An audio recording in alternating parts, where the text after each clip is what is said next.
ಮಕ್ಕಳನ್ನು ಕಾಣುವಂತಹ ಬಯಕೆಯಿಂದ ಬಂದಿದ್ದಾನೆ. ಕಂಡು ಮಾತಾಡಿಸಿದೆ ಹೇಳಿದ್ದಾರೆ ಅವರು. ಮಕ್ಕಳೇ,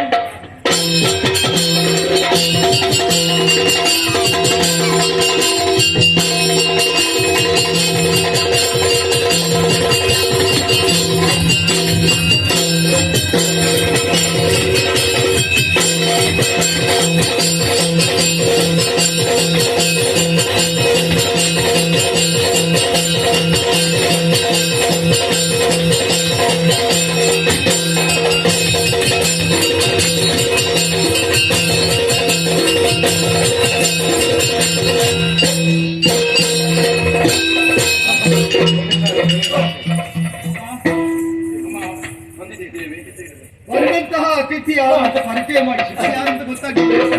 ನಿಮ್ಮ ಚಿಕ್ಕಪ್ಪ.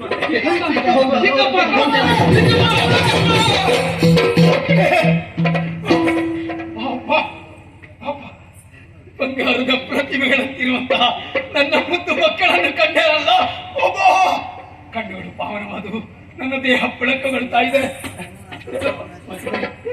ನಿನ್ನ ಹೆಸರೇನೆಂದು? ಕುಶ. ನಿನ್ನ ಹೆಸರೇನೆಂದು? ಲವ. ಲವ, ಕುಶ.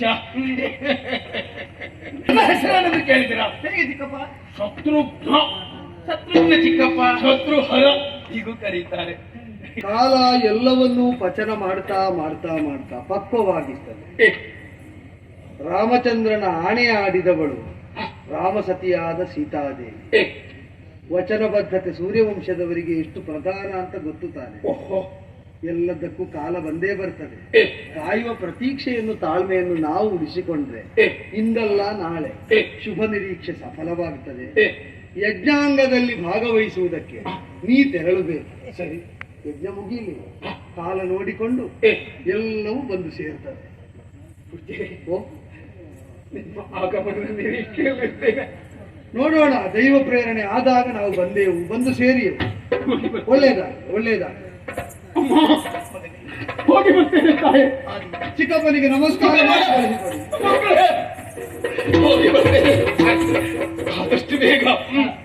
ಅಯೋಧ್ಯೆಯಲ್ಲಿ ನಿಮ್ಮನ್ನು ಕಾಣುವಂತಾಗ್ಲಿ ಅಂತ ರಂಗನಾಥನನ್ನು ಪ್ರಾರ್ಥಿಸ್ತೇನೆ.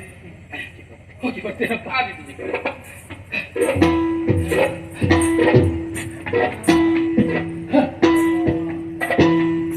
ಹೋಗಿ ಬರ್ತೇನಪ್ಪ. ಹೋಗಿ ಬರ್ತೇನೆ. ಬಂದು ಸೇರ್ತೇವೆ, ಬಂದು ಸೇರ್ತೇವೆ. ಸೀತಾದೇವಿ, ಎಲ್ಲ ಆರಂಭಕ್ಕೂ ಒಂದು ಅಂತ್ಯ ಉಂಟು. ವಾನವಾಸಿಕವಾಗಿ ಆಶ್ರಮದಲ್ಲಿರುವಂತಹ ತಾಯಿ ಮಕ್ಕಳ ಇಲ್ಲಿಯ ನಿವಾಸಕ್ಕೂ ಶೀಘ್ರದಲ್ಲೇ ಅಂತ್ಯಕಾಲ ಸಮೀಪಿಸ್ತದೆ. ಶೋಭನವಾದಂತಹ ಯಜ್ಞ ಒಂದು ಸಾಂಗವಾಗಿ ನಡೆಯುತ್ತಾ ಉಂಟು ಅಂತ ಕೇಳಿದೆವಲ್ಲ. ಯಜ್ಞಾವಸಾನದ ಕಾಲವನ್ನೇ ನಾವು ಮರಳಿ ಸಾಕೇತವನ್ನು ಹೊಂದುವಲ್ಲಿ, ಆ ಮಕ್ಕಳು ಅಯೋಧ್ಯೆಯನ್ನು ಕಾಣುವಲ್ಲಿ ಪ್ರಶಸ್ತ ಕಾಲ ಅಂತ ನಿರ್ಣಯಿಸೋಣ. ಹೊರಡುವುದಕ್ಕೆ ಸಿದ್ಧತೆ ಮಾಡಿ.